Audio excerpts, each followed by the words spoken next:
안녕하세요. 작가이자 간호사 김민소입니다. 제가 이번에 시대고시 기획과 손을 잡고 간호조무사 국가고시 시험 대비를 위한 핵심 기출 예상 문제집을 만들게 되었습니다. 그 기념으로 모의고사 100문제를 열심히 풀어서 무료로 영상을 업로드 해드리려고 합니다. 많은 분들에게 도움이 되길 바랍니다. 지금부터 100문제를 열심히 재밌게 한번 풀어볼까요?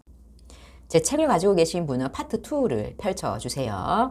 자, 1번. 자, 인공신장실에서 혈액을 투석하면서 발생한 폐기물을 어디에 버리는가? 라고 나오는데, 인공신장실은 이제 혈액을 이제 투석하는 곳인 거죠. 혈액을 투석하는 과정에서 혈액으로 많이 오염이 된 그런 부속품들이 되게 많이 나오죠. 그런 부속품들은 따로 혈액 오염 폐기물 박스로 들어가는 거고요. 자, 격리의료 폐기물 같은 경우는 우리가 격리실에 감염된 사람에게서 나오는 모든 일체의 폐기물을 말하는 거예요. 그런 폐기물들은 일주일만 보관하는 거죠. 그리고 도형 색깔은 빨간색이었죠. 그리고 손상성 폐기물은 말 그대로 우리가 찔리게 되면 손상을 당할 수 있는 바늘이라든지 침, 뭐 한방침 이런 것들, 메스 이런 것들이 다 죄다 손상성 폐기물 안에 들어가는 거고, 이런 폐기물 박스는 30일 정도 보관이 가능합니다. 왜 우리 침 같은 경우에는 보시면 부피와 크기가 되게 작잖아요. 그런 것들은 모아지는데 굉장히 시간이 되게 오래 걸리기 때문에 30일까지 두나 보다라고 생각을 하시면 되고, 일반 의료 폐기물은 우리가 환자에게서 나온 것들, 혈액, 뭐 배액이라든지 아니면 고름 같은 거, 소변 같은 거 묻은 이런 거즈, 붕대, 뭐 기저귀 이런 것들 모두를 다 들어가는 일반 의료 폐기물이고, 우리가 아마 실습하면서 되게 많이 흔하게 봤던 박스에 들어가 있는 겉에 상자 노란색, 안에 비닐봉지는 검은색의 도형 색깔을 띠죠. 자, 병리기 폐기물은 보통 검사실에서 사용하게 되는데요. 배양용기라든지 슬라이드, 뭐 시험관, 배양용기 이런 것들을 다 들어가는 것이 병리기 폐기물입니다. 정답은 4번 혈액 오염 폐기물입니다. 2번에 치과에서 발치할 때 사용하는 마취제는 이라고 되어 있는데, 정답이 2번 리도카인이죠. 리도카인 같은 경우 치과에서 이빨을 빼기 전에 이제 마취를 하는 용도로도 쓰이기도 하고, 피부과 시술을 하기 전에 용고를 바르죠. 그 용고 바르는 것도 리도카인인 거고, 우리가 피부 같은 게 찢어졌을 때 이제 응급실에 가서 꿰매는 거 하잖아요. 그죠? 꿰매기 전에 마취하는 것도 다 리도카인입니다. 근데 리도카인 같은 경우에는 우리가 응급약물로 사용하는 거죠. 부정맥이 와서 갑자기 응급실에 실려왔을 때 사용하는 약물이기도 합니다. 그리고 이 문제에서 페니실린이라는 약물이 있는데, 페니실린은 항생제이죠. 페니실린이 나오면은 매독이라고 딱 나와야 되죠. 우리가 임신 5개월 이후에 매독이 걸리게 되면은 매독균은 태반을 통과해서 태아에게 가고 태아에게 문제를 일으키게 되는 거죠. 그리고 그러므로 이제 임신 5개월 전에 미리 이제 매독에 대한 치료를 해야 되는데, 그 치료제가 바로 페니실린이라고 하는 거죠. 매독은 자, 페니실린입니다. 페니실린이고, 얘는 임신 5개월 전에 이제 페니실린으로 치료를 해야 되는 거죠. 자, 오메기떡을 기억하세요. 오메기떡. 아, 그렇구나. 임신 5개월 전에 매독 치료를 해야 되는구나 라고 재밌게 기억을 해보세요. 3번에 보시면 맥박을 확인하고 난 뒤에 투여하는 약물이라고 돼 있어요. 자, 이 문제 같은 경우에 별표인 거죠. 굉장히 문제 많이 나오는 거죠. 자, 맥박은 우리가 디곡신과 같이 연관을 지어야 되는 거거든요.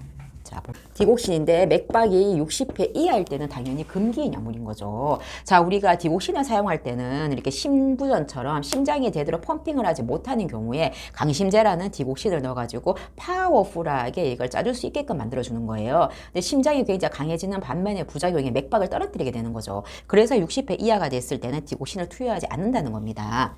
자, 여기 곡 나오죠. 곡. 우리가 이제 맥박이 떨어지면 사망한다는 거죠. 사망하게 되면 우리가 곡소리가 나오잖아요. 그렇죠? 그래서 디곡신은 맥박과 관련되는구나 라고 기억을 해보시고요. 또 중요한 건 호흡이죠. 그죠? 호흡이란 거는 몰핀과 연관짓죠. 그렇죠? 몰핀은 마약이죠. 마약 같은 경우 몰핀이 10회 이하로 이제 호흡이 체크될 경우에는 몰핀은 당연히 주지 않는 거죠. 자, 몰을 기억해 볼게요. 몰. 우리가 호흡을 몰아신다 그러죠. 호흡을 몰아신다. 그래서 호흡과 관련된 거는 몰핀이다. 몰핀은 10회 이하로 되었을 때 안 들어가는 약물이구나 라고 이제 생각을 한번 해볼게요. 그리고 문제에 보시면은 그 아스피린이라는 약물도 있는데, 아스피린은 굉장히 해열 진통제로 보편적으로 되게 많이 쓰이는 약물이죠. 근데 이거는 항혈전 약물로도 굉장히 두루두루 많이 쓰이는 약물이거든요. 그래서 뇌경색이라든지 뭐 심근경색처럼 혈전, 이제 피가 이제 찌꺼기가 생겨서 굳어서 이제 막힌다는 거죠, 혈관이. 이럴 때 이제 그 아스피린이라는 약물을 쓰게 되는데, 이 약물의 부작용은 뭘까요? 피를 쉽게 물키는 거잖아요. 혈전이 생기지 않게끔 더 이상. 그러니까 출혈이 굉장히 잘 생길 수 있다는 것이 단점인 거예요. 그래서 아스피린을 먹는 사람이 수술한다거나 뭐 아니면 어떤 처치를 하는 그런 상황에서는 아스피린 약을 먹고 있다라고 미리 고지를 하고 며칠 동안 약물을 안 드셔야 되는 게 중요한 거죠. 그리고 아미노필린 이 약물은 대표적인 기관지 확장제 약물이거든요. 그래서 폐질환, 호흡곤란이 있는 환자들한테는 보통 수액에다가 아미노필린이라는 약물을 되게 믹스 이제 섞어가지고 같이 투여하는 경우를 되게 흔하게 볼 수 있습니다. 4번에 보시면 수술하고 난 뒤에 상처 회복을 위해 반드시 필요한 거 이런 문제 틀리시면 안 되죠. 정답이 4번에 1번이거든요. 모든 조직의 이제 재생을 하기 위해서는 단백질이 굉장히 중요하잖아요. 그래서 수술 후에 환자는 제한이 없다면 고단백질 식사를 먹도록 저희가 권유를 하는 거죠. 여기 문제에 보시면은 이제 포도당이 나오죠. 포도당 같은 경우에는 뇌가 활동하기 위해서 반드시 필요한 영양소가 포도당인 거죠. 우리가 다른 기관 같은 경우에는 포도당이 없더라도 뭐 단백질이라든지 뭐 지방 같은 거 이런 걸로 이제 에너지를 만들어서 사용할 수 있지만 뇌 같은 경우에는 오로지 포도당밖에 사용할 수가 없어요. 그래서 우리가 저혈당, 당뇨 환자 같은 경우 혈당이 떨어지게 되면 쓰러지게 되고 이런 사람한테 설탕이라든지 오렌지 주스 같은 단당류를 제공하게 되면 정신이 번쩍 들잖아요. 그렇죠? 뇌가 활동하기 위한 포도당이 없었던 상태에서 포도당을 급속하게 제공을 하니까 이제 뇌가 이제 활동을 하게 된다는 거거든요. 그래서 우리가 밥을 안 먹고 굶게 되면 왜 굉장히 예민해지고 굉장히 어지러지라고 막 그러잖아요. 그것이 뇌에 들어갈 수 있는 포도당이 없기 때문입니다. 자, 5번에 보시면 이소니아자이드 나오죠? 이소니아자이드를 복용할 때 무엇이 부족해서 말초신경염이 생기는가라고 되어 있는데 이소니아자이드는 결핵약물이잖아요. 이소니아자이드는 결핵약물 중에서도 굉장히 중요한 약물인데 이소니아자이드는 말초신경염을 유발하는 거죠. 말초신경염의 특징이 손발이 찌릿찌릿한 그런 느낌이거든요. 이럴 때는 피리독신이라는 약물을 복용해야 되는 거죠. 같이 복용하는데 피리독신은 B6, B6이죠. 그죠? 이것을 같이 복용하면 예방을 할 수 있다. 이소, 피리 두 개 하면은 피리 있어? 하고 물어볼 수 있죠. 거기에 피리 있어? 물어보면은 피리독신, 이소니아자이드 이렇게 연관시켜서 생각을 한번 해보시고 결핵약물 같은 경우에는 이소니아자이드뿐만 아니라 리팜피신과 뭐 피라지나마이드와 에탄부토 같은 4가지 약물이 더 있죠, 그렇죠? 이런 약물들을 6개월 이상 장기 복용해야 되는 거죠. 매일매일 아침마다 이제 입에 이제 넣어야 되는 거죠. 왜 여러 가지 약물을 같이 먹나요? 결핵균은 쉽게 내성이 생기기 때문에 그런 거죠. 근데 이렇게 꼬박꼬박 먹지 아니하냐면은 바로 이제 다제내성 결핵으로 가면서 2차 결핵약물을 먹어야 되는 거죠. 2차 결핵약물은 더 부작용도 더 많을 뿐더러 더 오래 먹어야 된다는 치명적인 단점이 있기 때문에 웬만하면 꼬박꼬박 잘 드셔가지고 1차 이제 치료에서 끝내야 되는 게 중요한 부분인 거죠. 자, 정답이 그래서 5번 같은 경우에는 피리독신 정답이 5번이 되겠습니다. 여기에서 중요한 건 비타민 K도 나오죠. 비타민 K는 우리가 이제 아기가 태어났을 때 이제 신생한테 투여하는 게 뭐죠? 비타민 K잖아요. 비타민 K는 지열, 출혈을 막기 위해서 이제 주사를 주는 거고, 비타민 C 같은 경우에는 우리가 철분제를 먹는 환자들, 철분의 이제 흡수를 더 촉진하기 위해서 비타민 C를 같이 먹었었죠. 비타민 D 같은 경우에 부족했을 때 구루병이 생긴다 그랬죠. 그래서 이런 것도 같이 중요한 비타민 K, C, D 같은 경우에는 꼭 한번 기억을 해보시길 바랍니다. 그 치아의 가장 바깥 표면으로 치아를 보호하는 역할을 하는 것이 범랑질이죠. 범랑질 같은 경우는 우리가 범랑 냄비 뭐 이런 걸 기억하시면 돼요. 범랑 냄비라는 게 잘 깨지지 않는다 뭐 그런 냄비잖아요. 그러면은 이제 마찬가지 치아의 가장 겉표면을 싸고 있고 이제 단단하잖아요. 그렇죠? 그런 범랑질 같은 경우 치아를 1차적으로 보호하는 역할을 하는 거죠. 되게 윤인하고 뺀들뺀들하잖아요. 근데 이 범랑질 을 이제 벗어나서 이제 안쪽까지 들어가면 상아질까지 들어가는 거죠. 범랑질에 비해서 상아질은 되게 폭신폭신한 상아 색깔, 약간 베이지 색깔을 띠죠, 그죠? 근데 범랑질까지 썩었을 때 빨리 조기에 충치 치료해야 되는데 이게 상아질까지 썩어서 들어가게 되면 급속도로 썩어 들어가게 되고 안에 신경과 혈관까지 파고 들어가게 된다는 거죠. 자, 그래서 6번의 정답은 1번이 되는 것입니다. 자, 7번에는 안구의 앞쪽을 싸고 있대요. 자, 투명하고 빛을 굴절시킨다라는 것이 나오는데 정답이 각막이거든요. 자, 안구를 우리가 눈을 봤을 때 되게 반짝반짝 보이는 게 이게 각막이 있기 때문에 그런 거거든요. 각막은 빛을 굴절시키고 통과시키는 역할을 한대요. 자, 우리가 라식이라든지 라섹 같은 거 했을 때 우리가 이제 각막을 약간 일부 이렇게 잘라낸다 해야 되나? 절삭하는 기술을 이제 쓰거든요. 그러므로 저도 이제 라식 수술을 했는데 그러면 밤에 이제 운전하게 되면 빛번짐이라든지 눈부심 이런 거에 대한 부작용이 되게 많거든요. 그래서 각막은 빛을 굴절시켜서 통과하고 안구의 앞쪽을 이제 막고 있는 그 투명하고 약간 반짝반짝거리는 곳이구나 라고 기억을 하시면 되고, 공막은 우리가 보는 흰자인 거죠. 그죠? 눈을 공처럼 동그랗게 이제 모양을 만들게 유지하게 해주는 공막입니다. 망막 같은 경우에는 이제 안구 제일 뒤쪽에 위치하는 거죠. 망막이라는 곳은 시세포가 굉장히 분포가 되어 있고 시각 정보, 내가 지금 여러분들을 보고 있는 이 시각 정보를 바로 뇌세포로 전달하는 중요한 역할을 하는 것인 거죠. 그리고 망막이 나오면은 이제 미수가 망막증과 같이 연관을 시켜서 생각을 해봐야 되는 부분인 거죠. 자, 홍채는 이제 동공 앞을 둘러싸고 있는 그 카메라 조리개 같은 역할을 하는 곳인 거죠. 그리고 수정체 같은 경우에는 홍채 이제 뒤쪽에 붙어 있는 볼록한 렌즈 같은 모양인 거죠. 그래서 수정체라는 것이 나오면 백내장과 같이 연관을 시켜서 생각을 해야 됩니다. 노화가 되게 되면 투명해지잖아요. 수정체가 혼탁해지는 거죠. 뿌옇게 변하는 거고. 그러므로 이 수정체를 이제 교체를 해야 되는데 그게 백내장 수술이라고 하는 거죠. 그런데 백내장 수술이라고 하면 우리가 이제 수술하고 난 다음에 안압이 올라가는 걸 막기 위해서 앉은 자세로 있어야 되는 거고, 안압이 올라가는 그런 행동을 막기 위해서 이렇게 머리를 쑤그린다거나 이렇게 수술한 쪽이 밑으로 가게 눕는다거나 이런 행동은 하면 안 되는 거죠. 자, 8번에 보시면 구강 내에 잘 보이지 않는 곳을 반사시켜서 보는 거래요. 정답이 치경인데, 이 경이라는 게 그 거울 경자를 말하는 거거든요. 우리가 치과 치료 다 해보셔서 아시죠? 동그란 거울, 그죠? 그런 거 넣어가지고 입안에 안 보이는 곳에 거울을 넣어서 반사를 시켜가지고 안 보이는 곳에 치과 의사들이 보는 거죠. 자, 탐침이란 것은 이 탐이 탐험하다 이 말이거든요. 침 같은 뾰족한 걸로 인해 가지고 탐험한다. 뭘 탐험하겠어요? 이빨이 어느 정도 깊이로 이제 썩어 들어갔는지 확인하기 위해서 썩은 동그란 동굴 같은 것에 이제 침을 깊숙하게 넣어가지고 막 쑤셔보는 거죠. 생각해도 되게 아프죠, 그죠? 이게 탐침입니다. 자, 9번에 침을 맞던 중에 어지럽고 토할 것 같다. 이거는 정답이 훈침인 거죠. 훈침은 되게 문제 자주 나오죠. 훈침의 훈이란 게 어지럽다, 뭐 현운 증상, 이럴 때 어지럽다 그런 말이잖아요. 자, 우리가 침을 처음 맞아본 사람 같은 경우에 되게 긴장을 한 상태에서 침을 맞게 되면은 토할 것 같고 이제 울렁울렁거리고 쓰러질 것 같은 그런 느낌?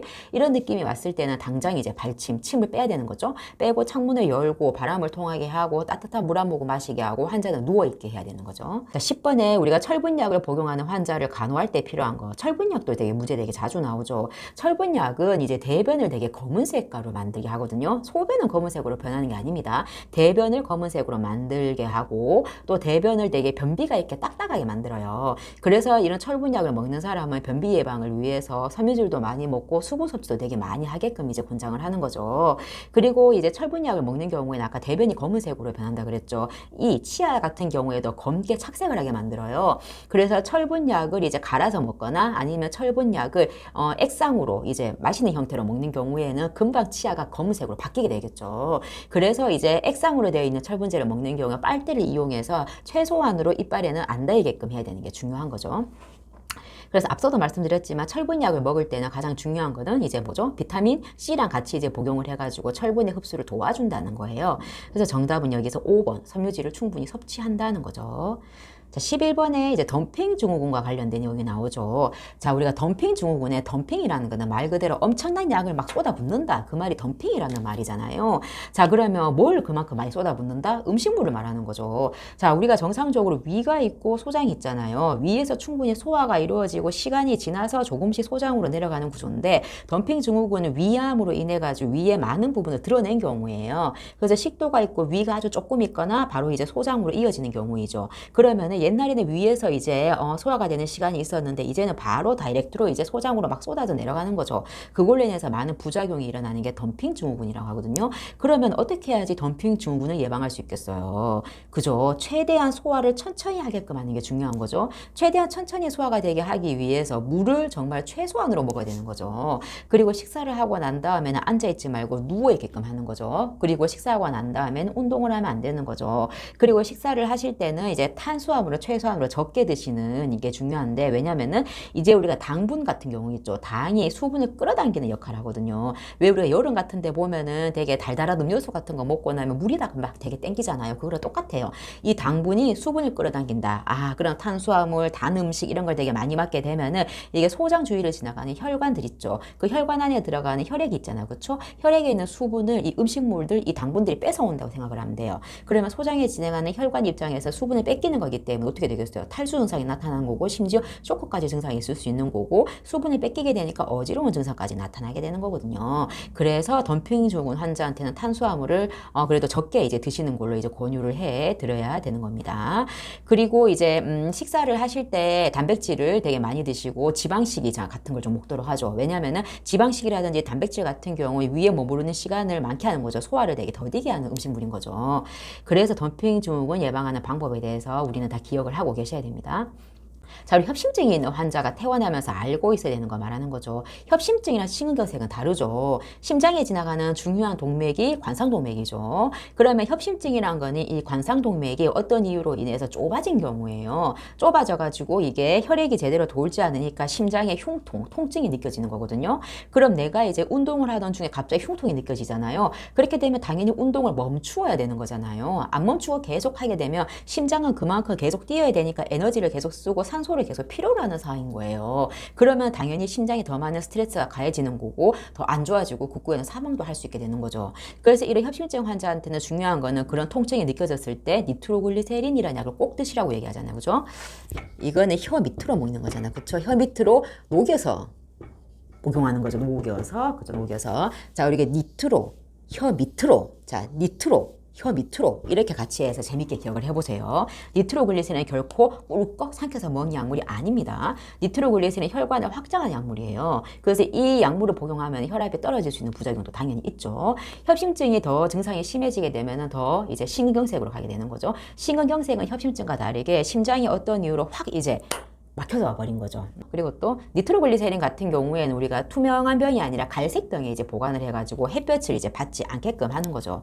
그래서 협심증이 있는 환자 같은 경우에 심장이 최대한 산소를 되게 많이 필요로 하는 스트레스를 받는 그런 이제 환경은 되게 피하는 게 좋아요. 되게 식사를 되게 많이 먹거나 운동을 되게 너무나도 많이 한다거나 아니면 추운 날씨에 바깥에 가서 너무 오래 있거나 이런 경우에는 심장에 굉장히 무리가 가는 그런 행동입니다.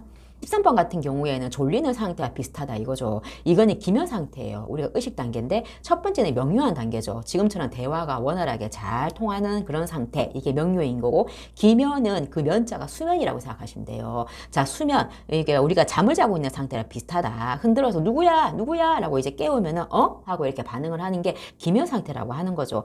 혼미라는 거는 내가 이제 강한 자극을 줘야 되는 거예요. 젖꼭지를 비트든 아니면 여기를 눌러대건 해가지고 통증 자극을 줬을 때 깨가지고 알았어 하고 이거 바로 얘가 까무러지는 경우 이게 혼미라고 하는 거고요. 반혼수라고 하는 것은 이제 혼미와 다른 거죠. 아까 혼미라는 거는 한두 마디라도 웅울웅울거리면서 말을 하잖아요. 근데 반혼수라는 건 내가 말을 하지 못해요. 내가 통증 자극을 가했을 때 이렇게 막 피하려고 하는 그 액션은 취하거든요. 이게 반혼수인 거고 혼수라는 거는 이런 피하려고 하는 액션조차도 없이 아무런 반응이 없는 게 혼수라고 합니다. 자, 14번에 이제 백내장 수술을 받은 환자, 아까 제가 앞서 말씀드리긴 했는데, 백내장이란 거는 수정체가 되게 혼탁을 해가지고 이 렌즈를 교체라는 거죠. 자, 백내장 수술을 받으면 정답이 2번인데, 변비가 있으면 안 되죠. 왜 변비가 있으면은 변비 똥을 싸기 위해서 힘을 주게 되잖아요. 힘을 주게 되면 이거 자체가 안압을 올리게 되거든요. 그래서 변비가 있는 환자 같은 경우에는 대변 완화제 같은 거 넣어가지고 힘이 안 들어가게끔 해주는 게 중요한 거죠. 그리고 백내장 환자 같은 경우는 머리를 숙이는 행동, 무거운 물건을 드는 행동, 이런 행동은 다 안압을 올리는 거기 때문에 하면 안 되는 거고 앉은 자세를 취해가지고 안압을 이제 올라가지 않게 하고 그리고 백내장 수술 한쪽이 밑으로 가게끔 이렇게 누우면 안 된다는 거죠. 수술한 쪽이 위쪽으로 가게끔 해서 안압이 쏠리지 않게 하는 게 중요한 거죠. 자, 그리고 기침이라든지 뭐 재채기라든지 그런 것들을 하게 되면 압력이 들어가게 되잖아요. 그죠? 그래서 기침이 되게 심한 사람 같은 경우에는 기침을 하지 않게끔 하기 위해서 진해제를 복용해가지고 기침을 막는 그런 처치를 하기도 합니다. 15번에 학령정기에 달성해야 되는 발달 과제라고 나오네요. 이제 우리 학령정기라는 거는 우리가 뭐 영아기, 유아기, 뭐 학령정기, 학령기 뭐 여러 가지 뭐 단계들이 있죠. 그죠? 근데 요것을 이제 발달 단계에 맞춰서 에릭슨도 얘기한 것이 있고 프로이드도 이야기한 것이 있죠. 이 문제는 에릭슨을 말하는 거예요. 근데 에릭슨 같은 경우에는 각 이제 나이대마다 이제 주 양육자와 관계를 잘 해야 된다. 이 관계에 중점을 두었는데 긍정적인 관계를 통해 가지고 발달해야 되는 그 과업을 이루어야 되는데 이 과업을 제대로 이루지 못했을 경우에는 실패했을 때 겪게 되는 그런 것들도 있다 이겁니다. 자, 그러면 우리가 학령정기라는 것은 학령정기에 우리가 5번 자발성을 획득을 해야 되거든요. 학령정기는 유치원 시기를 말하는 거죠. 자, 우리가 영아기부터 얘기를 한다면 영아기에는 우리가 주 양육자와 함께 신뢰감을 형성을 해야 되는 거예요. 신뢰감이란 것은 아기가 응애응애 울 때 엄마가 달려가서 쭈쭈도 주고 응애응애 울 때 가서 기저귀도 갈아주고 그러는 과정 거치면서 아기의 입장에서는 이 세상에는 참 믿을 만한 사람들이 있구나. 이 세상은 참 좋아. 사람에 대한 신뢰감을 느끼는 거거든요. 근데 아기에 대해서 즉각적으로 계속 대처하지 못했던 이제 그러한 엄마 아빠들이 아이를 키웠을 때는 아이는 불신감을 가질 수밖에 없는 거죠. 그리고 돌이 지나서 이제 유아기가 오는 거죠. 유아기에는 아이가 획득해야 되는 게 자율성인 거죠. 이때는 아기가 두 발로 걸어 다니잖아요. 이때 가장 많이 하는 말이 내가 할 거야, 내가라고 되게 고집을 땡깡을 되게 많이 피우는 시기인 거죠. 이때는 아이가 스스로 이제 걸어 다니면서 내가 맨날 누워 있다가 걸어 다니니 탐험할 곳이 많구나. 내가 혼자 힘으로 저기까지도 걸어갈 수 있고 되게 신기하다. 그러면서 치카치카도 혼자 해보려 하고 밥도 혼자 먹으려 하는 거고 이제 그런 과정이 생기는 거죠. 이때 자율적으로 하려고 하는 이거를 엄마가 해줄게. 그만. 안 돼. 지지. 이렇게 계속 말하게 되면 애가 자율성을 되게 많이 잃게 되는 거고 수치스러운 감정까지 이제 겪게 된다는 것이 그 유아기 단계인 거죠. 유아기 단계를 지나서 학령 전기 이제 유치원 다니는 만 5세, 6세 뭐 그런 시기인 거죠. 요때 우리가 유아기 때 자율성이 많이 충분히 쌓였던 아이 같은 경우에는 주도성, 자발성 이것이 굉장히 많이 획득하게 되는데 주도성, 자발성 똑같은 말이거든요. 내가 스스로 어떤 걸 한다는 거예요. 내가 스스로 유치원 갈 때 아침에 밥을 먹고 치카치카 하고 이제 옷을 입고 가방을 메고 다녀오겠습니다 하고 나가는 이게 주도성인 거죠. 근데 이게 주도성이 잘 안 됐다고 하면 이게 죄책감으로 가는 거예요. 이제 유치원 다닐 때 왜 이제 누구누구 네 집 아이는 아침에 혼자서 이제 옷도 입고 다 하더라. 왜 너는 못하는 거야? 왜 치카치카 왜 안 하는 거야? 이렇게 막 구박하면서 아이 스스로 내가 나 못하는구나. 우리 친구보다 나는 진짜 지질이 못났구나 하고 죄책감을 스스로 느끼게끔 하는 게 이게 학령 전기 자발성을 개발해야 되는 시기인 거죠. 유치원을 졸업하면 이제 초등학교 들어가게 되는 거죠. 초등학교에 들어가게 되면 우리가 근면성을 이제 키워야 되는 시기죠. 근면성이란 거는 이게 운동이 될 수 있는 거고 아니면 이제 공부가 될 수 있는 거고 아니면 교우관계가 될 수 있는 거죠. 이런 것에 내가 부지런하게 이제 따라가는 아이는 근면성이 생기지만 그렇지 않은 아이는 그 이제 그룹에서 되게 소외가 될 수 있는 거죠. 이게 열등감이라고 하는 거죠.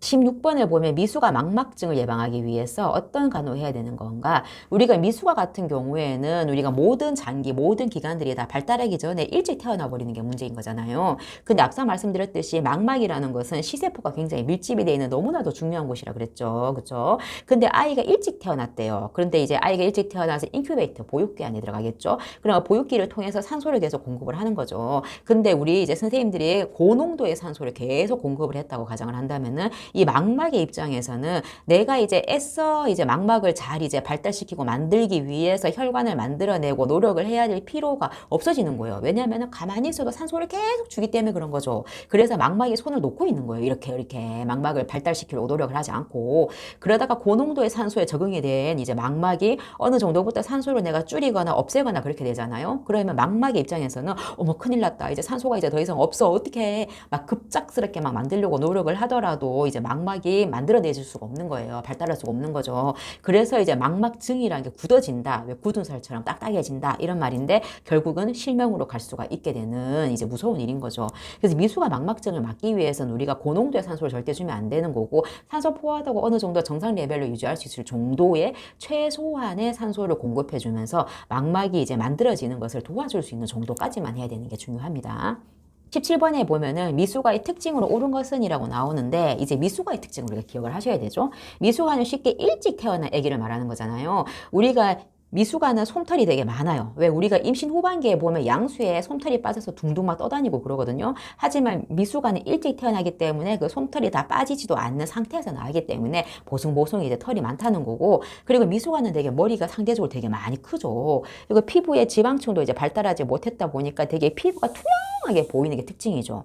그리고 태지 같은 경우에는 피부를 보호하는 중요한 역할을 하는 거예요. 애가 태어나면 태지도 막 함부로 목욕하면서 벗겨내거나 이러면 안 되는 거죠. 그런데 미숙아 같은 경우에는 이 피부를 보호하는 태지가 생기기도 전에 이제 씌워지기도 전에 태어나기 때문에 태지가 없는 매끈매끈한 상태로 태어나게 되는 거예요.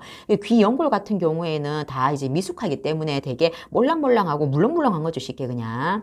그리고 손바닥 같은 경우에는 이제 주름이 있기 때문에 우리가 구부렸다 폈다 할 수 있어요. 근데 미숙아는 이 주름이 생기기도 전에 태어나기 때문에 펴고 구부리고 이런 것이 당연히 안 되는 거죠. 그래서 이제 17번의 정답 이제 3번 손바닥에 주름이 없이 태어난다. 이게 정답입니다. 18번에 보시면 이제 쇼크와 관련된 문제죠. 교통사고를 당해가지고 출혈을 엄청나게 한 거죠. 이때는 쇼크가 무슨 쇼크일까요?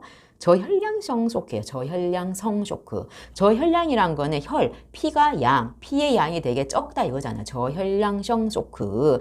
그리고 이번에 아나필락시 같은 경우에도 문제 되게 많이 나오죠. 이건 알레르기 반응이죠. 음식이 됐든 뭐 벌레 쏘였든 아니면 약물을 잘못 먹었건 간에 이제 급성 알레르기 반응이 일어나가지고 혈관이 확장이 되고 혈압이 떨어지고 기관지가 수축이 되면서 호흡을 못해서 죽는 거죠. 아나필락시 나오면 같이 나와야 되는 약물이 뭐죠? 에피네프린이죠. 그 아나필락 만약 예를 들어 말벌에 쏘여가지고 응급실에 실려온 환자가 죽게 되는 이유가 아까 말했던 기관지가 수축이 돼가지고 숨을 못 쉬어서 죽는 거잖아요. 그럼 에피네프린을 맞게 되면 이거는 기관지를 바로 확장을 시키고 혈관을 수축을 시키는 역할을 하거든요. 그래서 에피네프린을 이 쇼크, 이게 알레르기 반응이 되게 심한 사람은 처방을 받아서 본인의 주사를 가지고 다니기도 합니다. 3번의 심인성 쇼크라는 건 심장이 원인이라는 거예요. 심장이 심근경색이 됐든 아니면 부정맥이 됐건 간에 심장이 어떤 문제가 돼가지고 심장이 이제 피를 짜내야 되는데 이게 능력이 안 되는 거예요, 지금. 전신에 혈액이 흐르지 못하는 거예요. 그래서 쇼크가 온다는 거고, 신경성 쇼크라는 건 척추 신경이 다치는 경우에 신경성 쇼크가 오는 거예요. 척추가 만약 어디에서 낙상이 돼가지고 떨어졌는 경우에 흉추가 이제 골절이 되면서 거기서 교감신경이 제대로 작동하지 못함으로 인해서 쇼크 증상이 일어나는 거거든요. 자, 폐혈증 쇼크 같은 경우에는 폐혈증이 되게 심각해진 상태가 폐혈증 쇼크예요. 폐혈증은 세균이 어떤 혈액을 타고 전신에 흐르면서 모든 장기들을 다 손상을 시키는 거거든요. 근데 폐혈증이 심각해지면 이게 혈관이 손상이 되면서 혈압이 계속 떨어지게 되는 겁니다. 이게 폐혈증 쇼크입니다. 자, 우리가 이렇게 저혈량성 쇼크같이 이런 혈액이 부족해가지고 쇼크 증상이 일어났을 땐 우리가 어떤 포지션을 취하죠? 다리를 올리는 변형된 트렌들렌버그 포지션을 취하게 됩니다.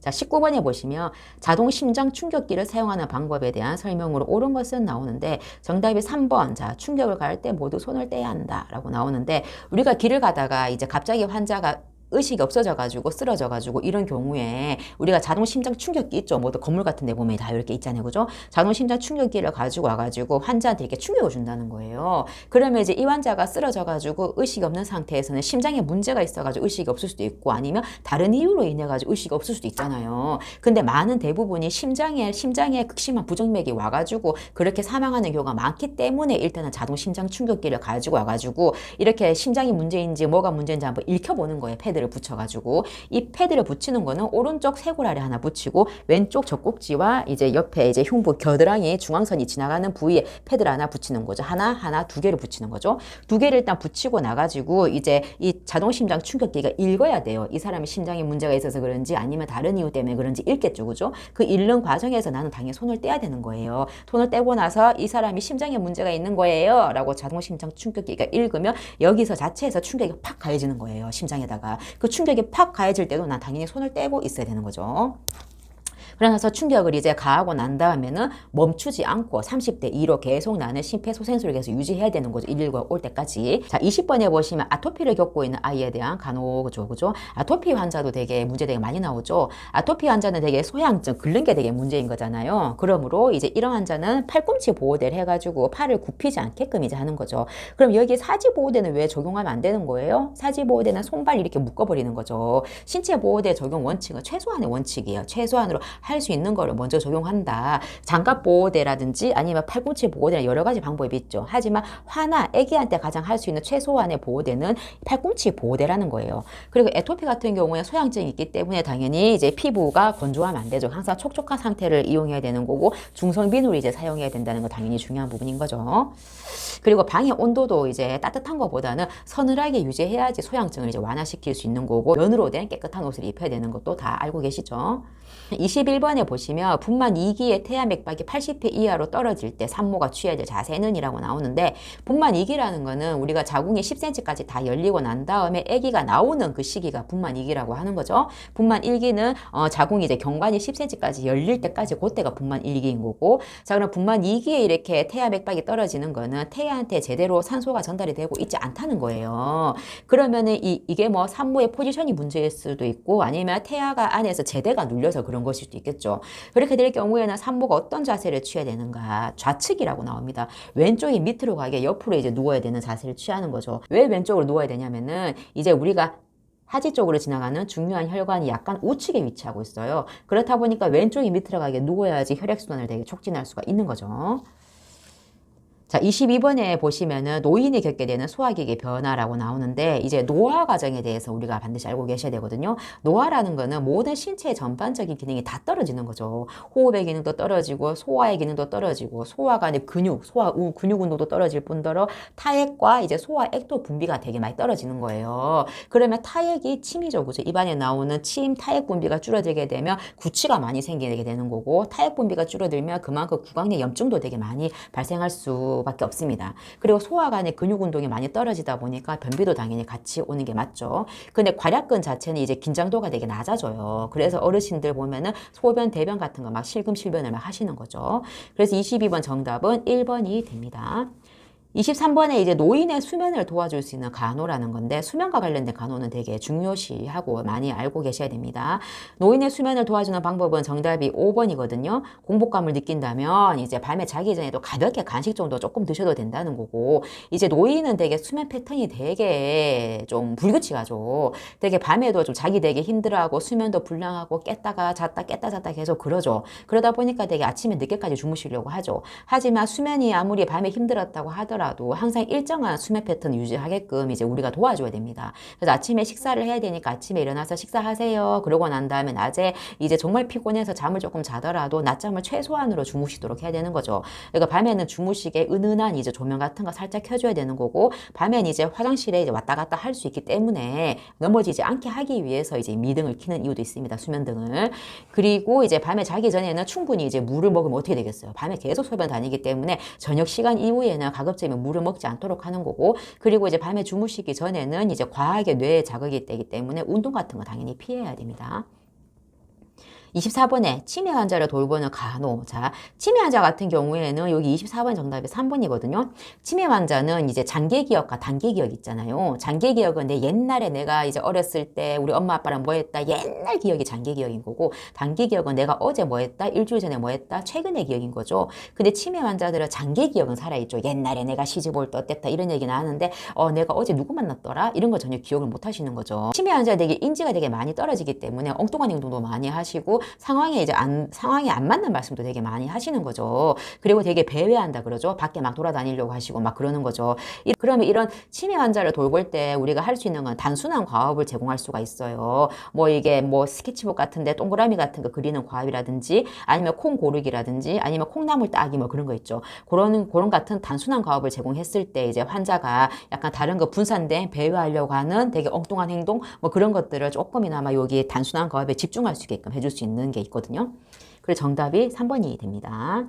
그리고 치매 환자는 이렇게 배회를 한다고 해가지고 신체 모델을 바로 묶어버린 거나 아니면 좀 상황과 안 맞는 엉뚱한 얘기 한다고 해서 즉각 그건 아니에요! 라고 얘기를 한다거나 아니면 소음에 이제 지나친 사회복지 프로그램 너무 시끄러운 뭐 그런 것에 프로그램에 반복적으로 노출이 된다면은 이것들이 다 과한 자극이 되면서 더 이제 안 좋은 반응이 있을 수도 있습니다. 25번에 팔이 개방골절이 됐다는 것은 개방골절은 피부를 뚫고 뼈가 이제 밖으로 나왔다는 거거든요. 자, 우리가 골절이 됐든 염자가 됐든 이런 근골격계 급성질환 같은 경우에는 가장 중요한 거는 다친 부위를 위로 이제 올려야 되는 거죠. 올려서 이제 부종이 일어나는 것을 막아야 되는 거고 그리고 처음에는 핫백을 대는 게 아니라 아이스백, 얼음 같은 걸 수건에 대가지고 이제 대줘야 되는 거죠. 부종을 이제 완화를 시키고 그리고 통증을 줄여주기 위한 거죠. 그리고 가장 중요한 건 움직이지 않게끔 하는 게 중요한 거예요. 그래서 이제 뼈가 부러지거나 하게 되면 기부스 같은 거 되잖아요. 근데 개방골절이 된 이런 환자 같은 경우에는 뼈가 밖으로 돌출이 돼서 나왔다고 하더라도 그 뼈를 내가 강제로 막 밀어 넣거나 강제로 막 이제 이거 뼈를 막 당긴다거나 이런 행동을 절대 하시면 안 되는 겁니다. 그래서 정답은 2번이죠. 팔을 심장보다 높이 이제 들도록 한다 이겁니다. 26번의 수기요법이라는 거는 수가 이제 손 말하는 거잖아요. 기는 기술 말하는 거고 손으로 하는 기술을 말하는 거예요. 마사지도 될 수 있고 물리치료, 뭐 우리 도수치료, 뭐 추나요법 뭐 이런 것들이 다 수기요법을 말하는 건데 수기요법을 이제 하는 이유는 우리가 이제 경락과 뭐 경혈 이런 말 한 방에서 들었죠. 그죠? 이것들을 충분히 내가 이제 풀어주는 거죠. 근육을 이완시키고 혈액, 뭐 림프 이런 거 순환을 촉진시켜가지고 이제 부드럽게 이제 운동 범위를 넓혀줄 수 있는 역할을 하는 거고 통증도 이제 줄여줄 수 있는 거죠. 그래서 26번에 이제 정답은 2번. 혈액순환을 촉진한다는 그런 역할인 겁니다. 관절 운동 범위가 당연히 근육이 많이 풀리고 하면 요만큼 움직였던 게 이만큼 이제 움직일 수 있는 이제 지경까지 갈 수가 있겠죠. 그다음에 신장암을 확진하기 위한 검사는 27번 나오는데 정답이 2번이죠. 우리는 세포는 지금도 계속해서 분화가 이루어지고 있잖아요. 그죠? 정상세포가 이제 계속 이제 분화하는 과정에서 잘못된 길로 빠졌는 게 암세포인 거잖아요. 그래서 이제 악성 종양세포 같은 경우에는 세포 분열 속도가 굉장히 빠르고 그 주변에 계속 퍼져나가는 속도, 전이되는 속도도 굉장히 빠르다는 게 양성종양이랑 되게 다른 점인 거죠. 그러면 암이란 거 이 사람을 확진하기 위해서는 당연히 그 문제가 된 그 세포, 그것을 뜯어내가지고 확인하면 당연히, 야, 이거 암세포이구나. 바로 알 수 있는 가장 정확한 검사이겠죠. 그래서 유방암 세포 검사 뭐 이런 거 하잖아요. 조직 검사. 또 내시경 하면서 위 조직 검사. 이런 것도 암을 확인하기 위한 이제 검사 방법인 거죠. 정답이 2번이 되겠고요. 자, 우리가 28번 같은 경우에는 간호기록의 원칙에 대해서 얘기가 나오는데 우리가 간호기록을 할 때 화가 난 것 같다라는 표현을 화가 치밀어 오르네요 라고 환자가 표현함이라고 기록을 하는 이 원칙이 무슨 원칙이냐는 거죠. 이거는 정답이 이제 사실성을 말하는 거거든요. 사실성. 그 말 그대로 객관적으로 쓰라는 거예요. 이 사람이 화가 난 것 같다. 이거는 내 추측일 뿐인 거냐. 혼자 생각. 하지만 이제 환자가 화가 치밀어 오르네요. 정말 화가 나네요. 뭐 이런 것처럼 환자가 한 말을 내가 직접적으로 간호기록으로 기술하는 거죠. 그럼 이건 객관적인 기록이라고 할 수 있는 거죠. 2번에 보시면 정확성이란 말은 내가 많이 뭐 적게 대략 이런 단어 쓰는 거 아니죠. 200cc 아니면 100g 이런 식으로 수치를 이용해서 정확하게 적어야 되는 거고 형식성이란 거는 모든 의무 기록은 형식과 틀이라는 게 있어요. 섭취량과 배설량이라고 하면은 섭취량에 들어가는 기준들이 있을 테고 섭취량과 배설량은 그걸 적어야 되는 시간이 있을 테고 그 섭취량 배설량을 적어야 되는 그 기록지는 따로 있는 거죠. 그래서 어떤 누군가가 보더라도 섭취량을 알기 위해서 섭취량 배설량을 기록지를 한번 훑어봐야지라고 하는 게 형식과 틀이 있다는 거예요. 내가 바이탈하면서 그 바이탈을 섭취량 배설량에 적는다는 거 말도 안 되는 거잖아요. 그렇죠? 적시성이라는 거는 적합한 시간을 말하는 거예요. 적합한 시간은 내가 미래의 행위를 적는 거 아니에요. 이 사람이 뭐 오후 2시에 MRI를 갈 예정임 이런 말을 쓰는 거 아닌 거죠. MRI를 갔었음 이런 식으로 과거 아니면 현재형을 기준으로 적어야 되는 거고 동시성도 적시성이랑 비슷한데 모든 행동이 일어난 과 동시에 이제 적으라는 거죠. 만약 예를 들어서 이 환자가 열이 나가 타이레놀을 줬어요. 그죠? 그럼 내가 타이레놀 주고 온과 동시에 환자가 열이 38.3도라 가지고 타이레놀 뭐 2알을 지금 복용함 이렇게 적어야 되는 거죠. 근데 타이레놀을 주지도 않았으면서 타이레놀을 줌 하고 내가 미리 이제 차팅을 해버리면 안 된다는 겁니다. 시간과 안 맞는 거죠. 29번이 간호조무사로서 이제 직업 태도를 말하는 건데 이제 정답이 5번이죠. 자신의 직무 한계 이제 간호조무사는 간호조무사로서의 직무 한계, 간호사는 간호사로서의 그 한계, 그 한계를 딱 지켜야지 그 한계를 벗어나면 월권행위라고 하잖아요. 그죠? 그래서 내가 할 수 있는 직무 한계를 분명히 알고 이제 임상에서 일을 해야 되는 거죠. 근데 1번에 있는 것처럼 내가 이제 카페에 갈 때 뭐 간호조무사 옷을 입고 막 희낙낙거리면서 카페에서 커피를 마시고 이런 거는 저도 길거리 돌아다니면서 되게 많이 보게 되는데 이거는 직업적인 태도라고 할 수가 없는 거죠. 그리고 환자한테는 되게 친절하고 전문적인 모습을 보여줘야 되는 거죠. 여기 보기에 있는 것처럼 냉철하고 사무적인 모습, 늦게 출근하고 늦게 퇴근하고 이런 건 당연히 말이 안 되는 겁니다.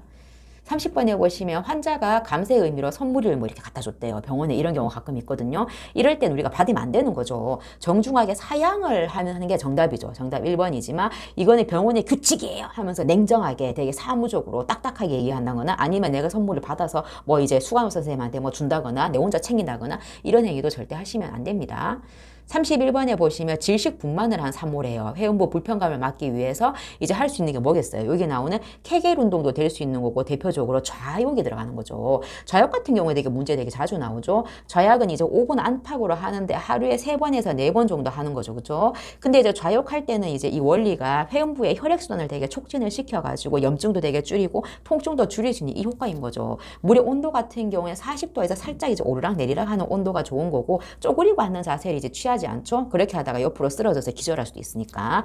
그리고 이제 좌욕하는 동안은 이제 한 산모가 혼자 있으면 안 되는 거죠. 커튼을 치고라도 밖에 그 좌욕하고 있는 이 상황이 내 귀에 계속 들려야 되는 거예요. 환자의 안전이 가장 중요한 거니까요. 정답이 31번에 4번 케겔 운동을 권유한다라는 것도 정답에 들어갑니다. 이거 옛날에는 도넛 모양의 쿠션 이런 거 했었는데 이게 욕창 환자도 똑같아요. 도넛 모양의 쿠션을 했을 경우에는 그 도넛같이 동그란 그 부위가 상대적으로 피부가 더 많이 압박이 되면서 욕창이 더 많이 생기고 그 피부가 압박을 당하면서 이제 회음부가 더 많이 불편감을 느끼게 된다더라 해서 요즘에는 도넛 모양의 쿠션을 안 씁니다. 그리고 32번에 보시면 임신 때 이제 시행하는 검사에 대한 설명으로 옳은 것은 나오는데 3번에 이제 무자극 검사를 통해 태아 움직임에 대한 태아 심박동수의 변화를 확인할 수 있다 나오는데 무자극 검사라는 NST라고 하죠. 그렇죠? 우리가 이제 사람이 막 움직이잖아요. 지금처럼 뭐 뛰거나 걷거나 이럴 때 가만히 앉아서 이렇게 있는 것보다 맥박수가 당연히 올라가게 되었어요. 마찬가지로 태동, 아기가 뱃속에서 움직이죠. 그죠? 태동이 보일 때는 태아 심박수가 당연히 정상 범위에서 좀 더 올라가야 되는 게 정상이에요. 자극을 주지 않는 무자극 상태에서 아기가 자기 혼자 놀면서 태동과 태아 심박수 관계를 이제 살펴보면서 태아가 정말 잘 있는지 이 안녕 여부를 확인하는 것이 무자극 검사라고 하는 겁니다. 자, 복부 초음파 같은 경우에는 복부에 게를 바르잖아요. 그렇죠? 이 게를 바를 때는 차가운 게를 들이다 바르면 임산부가 되게 깜짝 놀라겠죠. 그래서 체온 정도에 따뜻하게 하는 거고 이제 분만 1기까지는 양수가 충분히 채워져 있지 않았기 때문에 초음파를 제대로 보기 위해서는 이제 소변을 참고 와야 된다 그러죠. 방광이 앞에 있고 자궁이 뒤에 있잖아요. 그죠? 방광이 소변으로 차 있어야지 초음파를 쐈을 때 뒤에 있는 아기 영상이 잘 보인다고 합니다. 분만 2기에는 양수가 어느 정도 찼기 때문에 굳이 소변을 안 참아도 되고요. 그리고 2번 같은 경우에는 신경관 결함 같은 거는 기형 여부를 확인할 수 있는 거잖아요. 기형 여부는 질식 초음파를 해가지고 알 수 있는 게 아니죠. 그런 거는 양수 천자를 통해서 할 수 있는 거고요. 양수 천자를 하게 되면 양수를 이제 그 바늘 같은 거 꼽아가 양수를 채취하는 거잖아요. 그렇죠? 양수 안에 떠다니는 태아의 갖가지 세포 덩어리 같은 것들 있잖아요. 그죠? 그 세포들을 채취를 해가지고 태아가 어느 정도 기형이 있는지, 폐가 어느 정도 성숙이 되었는지, 염색체가 이상이 있는지 이거 여부를 확인하는데 양수 천자 같은 경우는 할 때 이제 찌르는 과중에 이제 태반을 뭐 찌르든 제대를 찌르든 아기를 찌르든 이게 바늘에 찔려가지고 손상을 당할 수 있다는 그런 정말 무서운 부작용이 있다는 거 중요하고요. 이로 인해 가지고 이제 잘못되기 때문에 태동이 감소하거나 심각하면 태아가 사망에 이를 수도 있는 것이 양수천자 이제 요 방법인 거죠. 그리고 신장에 대한 설명으로 옳은 것은 나오는데 신장이란 거는 콩팥을 말하는 거죠. 콩팥은 우리가 기본적으로 이제 사구체와 세뇨관이 있죠. 그죠? 사구체에서 1차적으로 걸러지면서 세뇨관을 지나가면서 거기서 뭐 제흡수도 되고 이제 또 분비도 되고 하는 과정 거쳐서 이제 오줌으로 나오게 되는 건데 자, 그러면 이 신장에서는 이제 혈압과 관련된 호르몬이 나와요. 이 호르몬이 레닌이라고 하는 거거든요. 이 레닌이라는 호르몬이 있기 때문에 이제 혈압이 조절이 되는 거예요. 그래서 만성 신부전 환자 같은 경우에는 신장에서 이 레닌이라는 호르몬이 제대로 분비가 되지 않기 때문에 혈압이 되게 높은 거거든요. 여기 문제에 나오는 알부민은 이 신장에서 나오는 것이 아니라 어디에서 나오는 거예요? 간에서 나오는 유일한 혈장 단백질인 거죠. 자, 보면은 신장에서 만들어지는 건 1번 시작이죠. 그렇죠? 요관, 방광, 요도인데 여기서 헷갈리죠. 요관과 요도가. 자, 관광도로야. 관광도로. 요관, 방광, 요도. 아, 요런 순서로 나가는구나 라고 기억을 하시고요. 자, 신장은 체온을 조절하는 곳이 아니죠. 그리고 신장은 수분과 전해질을 이제 사구체를 지나서 이제 세뇨관을 지나가면서 아까 말했죠. 수분과 전해질을 재흡수하기도 하고 다시 뱉어내기도 하고 이 과정을 거치면서 우리가 균형이 유지가 되는 거예요. 근데 이제 신부전 있는 사람들 이런 과정이 안 되기 때문에 혈액 투석을 하면서 거기서 찌꺼기를 되게 많이 걸리면서 밸런스를 맞춰주는 과정을 거치는 거죠. 정답이 5번입니다. 자, 폐결핵을 앓고 있는 환자가 객혈을 할 때 적절한 간호자. 폐결핵을 하고 있는 환자가 이제 기침을 하는데 거기서 피가 나온다는 거예요. 우리 드라마 같은 데 되게 많이 봤죠. 그쵸? 이게 객혈을 하고 있는 상황에서는 이 객혈들이 피들이 기도를 막아가지고 질식이 될 수도 있다는 것도 굉장히 많이 중요한 거고 이 객혈이 있어가지고 이럴 때는 환자를 진정시키는 게 가장 중요해요. 조금만 자극해도 피가 계속 이제 폐에서 이제 솟구쳐 나오기 때문에 그런 거죠. 4번에 보시면은 객혈이 있을 때는 진정될 때까지 이제 입으로 먹지 않도록 진정을 시키도록 하고 그리고 폐결핵 환자 가 폐 조직이 손상됐기 때문에 결핵의 증상이 있는 거잖아요. 이럴 때 어떤 자극도 출혈을 유발할 수 있으므로 절대 안정을 이제 취하도록 하는 것이 중요합니다. 절대 안정이란 것은 침대에서 대변 소변을 다 보게 하는 거고 어떤 누군가가 이제 식사 먹는 것도 도와주고 오롯이 안정을 절대적으로 취해야 되는 사이인 거죠. 등을 두드리는 행위도 당연히 안 되는 거잖아요. 어떤 자극적인 행위 자체도 계속 피를 나오게끔 할 수 있기 때문에 그런 거죠. 객담 배양 검사라는 건 우리가 폐결핵 환자들 같은 경우에 객담에 결핵균이 있는지 이제 활동성 결핵인지 여부를 확인하기 위해서 객담을 뱉어서 나가는 게 객담 배양 검사잖아요. 이 객혈 환자한테는 해당되지 않는 내용인 거죠. 객혈이 있으면 이제 머리를 높인 자세, 앉아있는 자세를 취해가지고 객혈이 기도로 넘어가서 이제 그 문제가 생기는 걸 막는 것도 있을 뿐더러 호흡을 원활하게 해주는 거죠. 그러니까 우리가 호흡과 관련된 모든 문제들은 자세가 반자위 자세, 자위 자세 이렇게 취해야 됩니다. 반자위 자세가 폐가 이제 확장이 돼가지고 되게 편하게 호흡을 쉴 수 있는 자세거든요. 우리가 리클라이너 소파 이런 것도 쓰는 이유가 그거잖아요. 45도 자세에서 되게 편안함을 이제 느낄 수 있는 자세이기 때문에 그런 거죠. 35번에 보시면 시각장애를 가진 환자와 대화할 때 유의할 점인데 시각장애, 눈이 잘 안 보인다는 거죠. 정답이 3번인데 자, 눈이 잘 안 보이는 그 시각장애를 가진 사람한테 왼쪽 오른쪽을 설명을 할 때 환자를 중심으로 왼쪽 오른쪽 설명해야 되는 거죠. 나한테 오른쪽은 환자한테는 뭐예요? 왼쪽인 거잖아요.